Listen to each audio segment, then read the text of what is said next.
அம்மா அம்மா என்னடா? என்னம்மா சமைச்சிருக்க? உப்புமாடா. உப்புமாவா? தப்புமா, தப்பு. இனிமே இந்த வீட்டுல உப்புமா ஏதாவது சமைச்ச அப்புறம் நடக்கிறதே வேற. என்ன சொன்ன?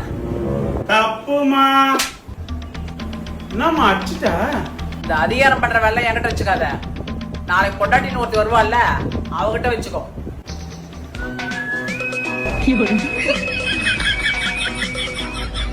One year later. ஏய், என்ன என்ன சமையல? ரசம்? ஏய், என்ன நினைச்சுக்கிற உன் மனசுல? ரசமாமே ரசம். இங்க பாரு, உன் இஷ்டத்துக்குலாம் இங்க இருக்க கூடாது. இனிமே என்ன கிட்டதான் நீ சமைக்கணும். இனிமே இந்த மாதிரி பண்ற வேலை வச்சுக்கினா வாய்கள். என்னடி அடிச்சுட்ட? இந்த அதிகாரம் எல்லாம் உங்க அம்மா கிட்ட வச்சுக்கோ, என்கிட்ட வச்சுக்காத.